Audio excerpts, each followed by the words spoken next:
in old New York. If I can make it there, I'll make it anywhere. It's up to you, New York, New York. Bonjour à tous, bonjour à toutes, c'est Raph. Nous sommes le 11 septembre 2021. J'espère que vous passez un excellent week-end. Nous nous retrouvons pour la deuxième vidéo du week-end, donc petite analyse et récap sur le Dow Jones. Donc je vous rappelle que là j'ai mon écran CFD, CFD 4 heures.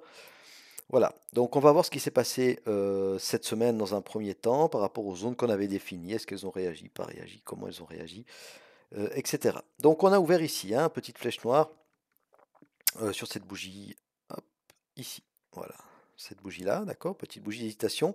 On vient dans un premier temps, alors maintenant cette zone-là est rouge, pourquoi? Parce qu'on l'a cassée en clôture, mais vous vous rappelez, hop, si je vous remets le PDF du Dow Jones, elle était, à la base, elle était verte. Pourquoi elle était verte? Parce que on était au-dessus et que c'était une zone que je regardais comme zone de rebond potentiel, donc d'achat. C'est ce qui s'est passé directement à l'ouverture. Regardez, on vient piquer directement la zone, d'accord? Et on repart. Donc on avait, alors bon, c'était au milieu de la nuit évidemment, mais il y avait quand même un joli rebond de 200 points. Ensuite, on avait dit également, on avait parlé également la semaine dernière dans la vidéo, si vous vous rappelez, j'avais fait lundi les vidéos, que ici, d'accord, alors on avait notre zone 1, et qu'il fallait surveiller cette zone-là, d'accord, donc on est venu juste en dessous de la zone 1, surveiller et affiner ce genre de zone dans les plus petites UT. Alors ici, si on dessine le bloc de contrat, on va le dessiner comme ça, on est d'accord? Donc on voit que même en 4 heures, il réagit très très bien. En plus, comme signal en 4 heures, on avait quoi? Ici, on va effacer le bloc. On avait, vous savez que j'affectionne beaucoup ce genre de figure ici, parce que le prix nous montre exactement où il veut aller. Donc on a la bougie mère, d'accord? On a une bougie fille à l'intérieur, cassée en clôture ici, d'accord? Et puis ensuite, le prix, il s'en va dans la direction de cassure. Donc si on revient, ce que je voulais vous montrer, c'était pour, hop, affiner l'entrée. D'accord? Donc on a ouvert ici. Je crois même que je vous l'avais montré en vidéo la semaine dernière, comment affiner ce bloc-là. Donc on vient en 1 heure et on affine le bloc. Vous voyez que c'est très très précis. D'accord? La dernière fois qu'il y avait des acheteurs, d'accord, c'était sur cette bougie-là. Ici, on n'avait pas de mèche haute, d'accord, on est venu retester tout ça, fermer les contrats qu'il fallait fermer pour partir finalement à la baisse. Ce swing ici, enfin ce mouvement ici, d'accord, il casse ces plus bas là, ces plus bas là. Ok. On fait ici un double appui, on casse le nœud d'accords, donc ça nous fait un joli W. On casse tout ça par le haut, voilà, ok. On vient rechercher ce niveau ici. Ici, de nouveau, hop, bougie mère, je ne vais pas vous la redessiner, mais bougie mère, cassure par le bas. Et, excusez-moi, ça nous donnait un beau trade potentiel. D'accord? Voilà, donc moi je vous invite quand même à vous exercer à aller, voilà, à déterminer des blocs et puis à descendre en 1 heure, pourquoi pas en 15 minutes, on va faire ce petit exercice rapidement. Voilà, bah vous voyez, ça c'est comme je trade, d'accord? Donc moi j'ai défini ici qu'il y avait un bloc de contrat. Ça c'est des tracés qui restent de la semaine dernière. Donc j'ai défini ici qu'il y avait un bloc de contrat qui m'intéressait, pourquoi? Parce qu'on avait eu ici quand même un joli mouvement baissier, d'accord? On a eu un petit rebond, ce qui est normal, on était arrivé sur une zone qui était intéressante, et là il faudrait dézoomer, etc. Mais je vais vous montrer plutôt comment j'ai défini ce bloc-là. Le prix repart à la baisse, d'accord? Les plus bas, ils sont ici, ils sont cassés ici, d'accord? C'est léger, mais ils sont cassés. D'accord? Donc moi je me suis dit, alors ils sont cassés, moi j'ai dessiné ce bloc ici, dès qu'on a cassé ces plus bas là. Ok? Donc on vient rechercher gentiment, donc je me dis j'attends le prix là, donc j'attends, hop.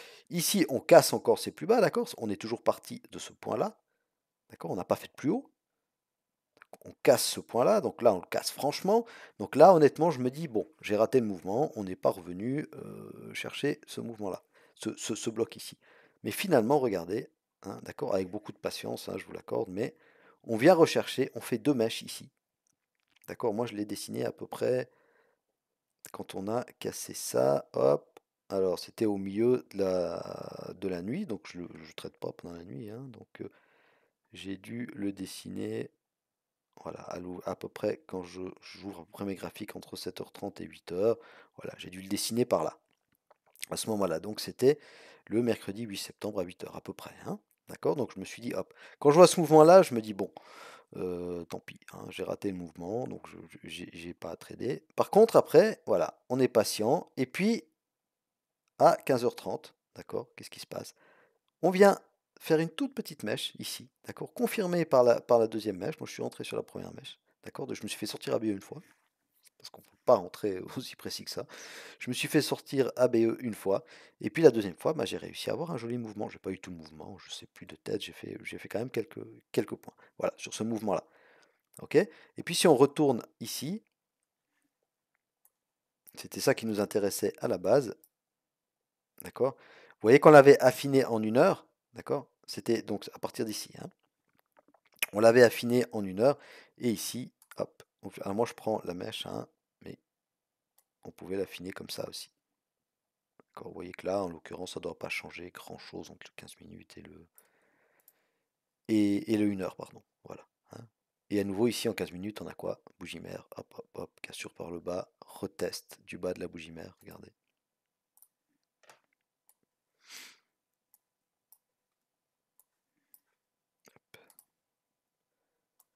On avait une bougie mère en 4 heures, une bougie mère en 1 heure, et une bougie mère en 15 minutes. Alors, ça nous donne quand même pas mal d'indications, d'accord? Cassure de la bougie mère, un retest ici, un retest ici, un retest ici. Alors, des fois, c'est long, hein, et ça nous met le doute, etc., etc.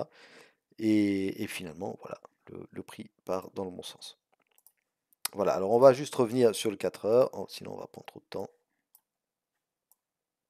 Ok, donc, joli mouvement baissier, d'accord? On casse la zone 2. Donc moi, du moment qu'on la casse en clôture, je fais quoi? Je la mets en rouge. On vient la retester une fois, deux fois, trois fois, d'accord? Et finalement, voilà, on part à la baisse. Maintenant, on est sur une zone qui est quand même très intéressante parce que c'est notre zone 3. C'est le bas de cette bougie hebdo ici. Vous voyez que sur le dos, contrairement au DAX, on n'a pas cassé notre bougie mère hebdo. Et puis, on a par contre ici un début de croisement des moyennes mobiles 50 et 200. De nouveau, c'est une simple indication, d'accord? Ça ne doit en tout cas pas nous faire prendre un trade. Mais voilà, ça nous donne une indication qu'on doit garder dans un petit coin de la tête. Voilà, donc on a peut-être ici également une petite div qui est en préparation, à voir comment ça réagit à l'open de dimanche soir, lundi matin. Voilà, donc bah, semaine baissière aussi sur le dos, hein, comme sur les autres indices. J'ai parlé un peu de fondamental sur le DAX. Je vais vous dire un petit mot rapidement également. Désolé pour ceux qui regardent toutes les vidéos. Vous l'avez déjà entendu tout à l'heure. Mais voilà, donc on a eu des annonces de la BCE, de la Fed, qui nous disent gentiment qu'ils vont se retirer. Ils en parlent depuis plusieurs semaines, mais il y a deux éléments. Premier élément, on va se retirer gentiment des marchés, pas se retirer des marchés, mais on va cesser de soutenir avec autant d'argent les marchés. D'accord? Donc on ne sait pas à quel point ils vont se retirer. Est-ce qu'ils vont arrêter d'investir 20%? Est-ce qu'ils vont arrêter, est-ce qu'ils vont diminuer de 20%, de 50%? Est-ce qu'ils vont tout enlever? On ne sait pas trop, hein, d'accord?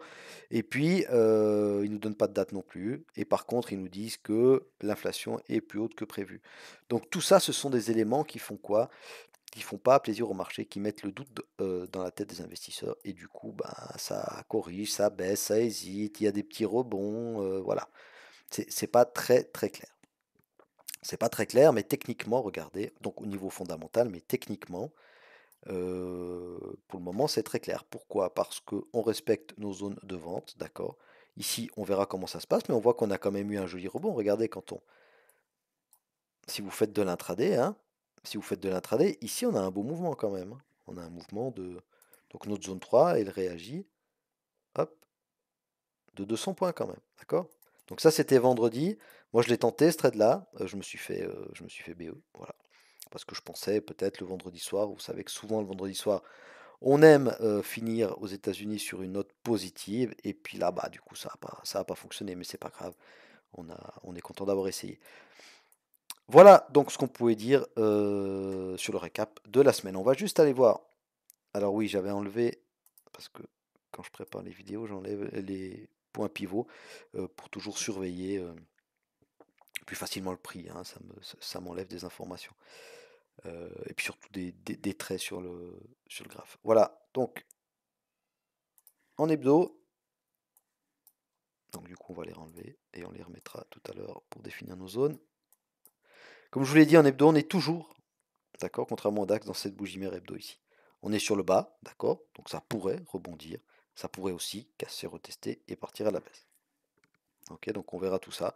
Pour le moment, on n'a pas ni à shorter ni à acheter comme ça. Voilà, on n'a pas de signaux qui sont intéressants. Alors, on n'a pas réintégré les 35 000, donc ça, c'est quand même un petit signal de faiblesse, hein, parce qu'on voit qu'on essaie, à chaque fois les semaines précédentes, on sauvait les 35 000. Celle-ci, on a fermé à combien? On a fermé à 35 114. Voilà, on avait sauvé, d'accord. Donc ça faisait quand même. Celle-là, pour pas vous dire de bêtises, ouais, celle-là. Non, voilà. Donc à partir de celle-là, ça fait une semaine, 2 semaines, 3 semaines, 4 semaines, 5 semaines. Ça faisait plus d'un mois qu'on clôturait systématiquement les semaines au-dessus des 35 000. Donc on sauvait ces 35 000 seuils psychologiques super importants. Et là, bah, on clôture en dessous. Donc voilà. Ça, je dis pas qu'il faut vendre, je dis juste qu'il faut prendre cette information et la garder, la noter quelque part, la garder dans un coin de la tête. Voilà. Ensuite, en journalier,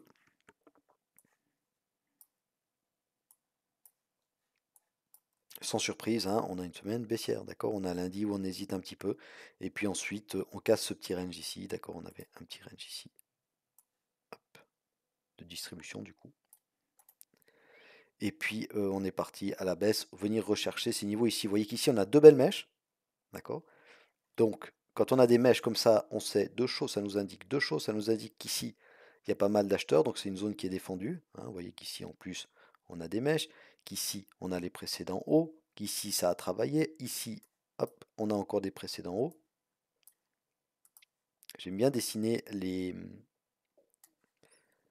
ce genre de zone ici en journalier. Ça nous donne pas mal d'informations et puis après on ira les affiner. Donc, vous voyez qu'ici c'était résistance, d'accord. Là on a travaillé la zone, ça a résisté de nouveau, ça a résisté encore une fois. On a cassé, on vient s'appuyer dessus, d'accord. Alors là on la réenfonce. Ici on voit qu'on a une mèche qui nous dit que voilà, ça se réappuie dessus. Ici on a des petites mèches, alors c'est un peu plus haut. Et là voilà, on est venu se réappuyer puis sur cette zone. Donc c'est intéressant, ça sera intéressant de voir la réaction du price action sur cette zone ici, d'accord, qui correspond en plus au 34 500 à peu près. 34 500, 34 600. Donc on verra tout ça la semaine prochaine. Vous voyez qu'au niveau des moyennes mobiles, qu'on prend toujours hein, comme indicateur hein, et pas comme setup d'entrée ou de sortie de trade, en tout cas pour ma part, ici on est quand même encore hein, très éloigné. Bon, on est en journalier, mais on est quand même très éloigné et puis elle reste très haussière.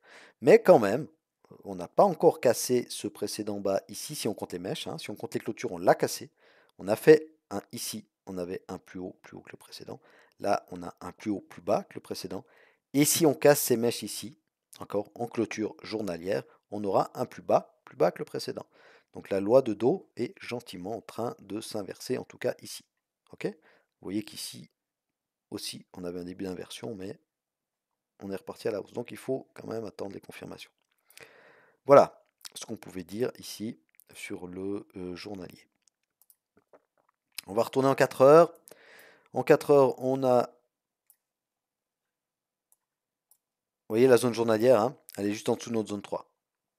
D'accord? Donc ce qu'on va faire, c'est qu'on va décaler un petit peu la zone 3 et puis histoire de prendre notre zone journalière avec. Voilà. On va pouvoir supprimer ça. Très bien. Donc, pour nos zones, on va remettre les points pivots. Voilà. Ça nous donne toujours des informations intéressantes. Hein. On va décaler un peu nos zones vers le bas. D'accord? Parce que, voilà, on a quand même bien baissé cette semaine. Bien corrigé. Donc, on va voir ce que ça donne. Moi, la zone 3, je vais la mettre, non pas ici sur cette zone-là, hein, mais carrément sur cette zone ici. Pourquoi? Parce qu'ici, on a eu quand même une superbe réaction, d'accord? Et on aura pas mal de liquidités, pourquoi pas venir chercher là en dessous. On a les 34 000 qui sont pas loin. Voilà, donc moi, cette zone-là, elle m'intéresse. Hein, en plus, regardez, si on va en journalier. euh, c'est la zone ici, d'accord? La zone du S3M, du support 3 mensuel. Regardez cette réaction-là, hein. Donc là, il y a un gros bloc de contrat. Donc ça m'intéresse. Alors, on va mettre tout simplement notre zone 3 plus bas. Donc, on a dit ici. OK?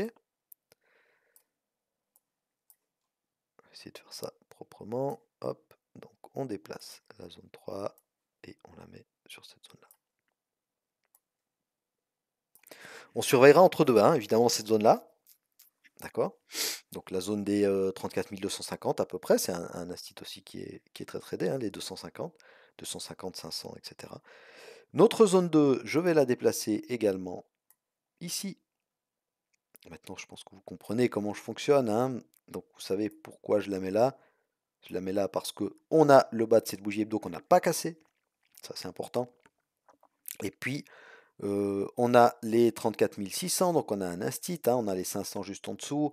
On a pas mal aussi d'informations quand même. C'est le bas de ce gros range ici. Donc voilà, on verra bien ce que ça donne. Mais voilà, moi, je la trouve pertinente ici, ma zone 2. Pour faire ça proprement, voilà, on va faire comme ça. Ensuite, ma zone 1, on va la baisser un petit peu, d'accord? On va prendre l'ancienne zone 2, parce que le pivot mensuel, d'accord, c'est important, on est en dessous et ça pourrait résister, d'accord? On voit que sur ces mouvements-là, si on regarde uniquement le prix, on voit que sur ces mouvements-là, sur celui-ci et sur celui-ci, ça a vendu fortement, ok? Et on fait des plus bas. D'accord? En 4 heures, c'est clair, la loi de dos, elle est baissière. D'accord? Ici, on a un plus haut, d'accord, qui est un tout petit peu plus haut, mais là, on était en range, hein, ok? Là, on a un plus haut qui est plus bas. Ok? On a un plus bas qui est plus bas. D'accord? On a un plus haut qui est plus bas que celui-là. On a un plus bas qui est plus bas que celui-là. Là, on a un plus haut qui est plus bas que celui-là. On a un plus bas, vous l'avez compris, qui est plus bas que celui-là. D'accord? On a une loi de dos baissière. Elle pourrait évidemment se retourner sur cette zone, pourquoi pas, etc. Mais pour le moment, le prix ne nous montre pas de retournement de tendance. D'accord? Même qu'on est sur une zone. Donc on va se méfier, mais on ne va pas shooter le prix, on va pas. Voilà. On va pas tenter tenter pardon, des trades sans avoir de confirmation, hein, sans avoir de signal clair. Je vous rappelle que le prix nous montre tout. Donc il faut juste savoir regarder et puis de temps en temps, bah voilà, de temps en temps on se plante, hein, et puis c'est pas bien grave. Donc si je résume, zone 1, c'est intéressant parce qu'on est venu ici pour le baquet, on a le pivot mensuel, on a une zone intéressante avec les 35 250. Donc voilà, on voit que ici, on a eu pas mal d'injections à la baisse, donc on a eu pas mal de contrats vendeurs. On a de la liquidité juste au-dessus qu'on pourrait venir rechercher si on veut vraiment continuer à baisser. D'accord? Une chose intéressante, c'est, après je vous laisse, hein, juste une petite chose. Regardez, ce petit mouvement ici, on a fait quoi? On a cassé les plus bas. Hein, d'accord? Donc si on revient dans cette zone-là, entre la zone 2 et la zone 1, je pense que c'est intéressant de noter cette zone-là. D'accord? Faites-le en intraday, sinon ça va trop charger hop, votre graphe. On va aller voir, allez, on va le faire ensemble en 1 heure. Ce mouvement ici, hein. Ce mouvement-là, hop, il casse ses précédents bas. Donc, moi, je trouverais intéressant, d'accord, de surveiller cette zone-là. Donc la zone entre les... Il y a les 35 000 juste en dessous. Alors entre les 35 000 et les 35 100. Alors c'est une zone de 100 points. Allez, on va essayer de descendre en 15 minutes après. J'arrête de vous embêter.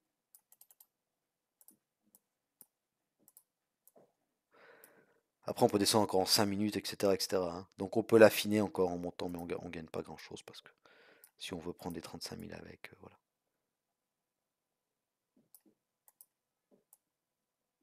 Ok. Maintenant, le prix, il n'est pas forcé de revenir jusque-là. Hein. D'accord. très souvent, on touche la zone et on repart, hein.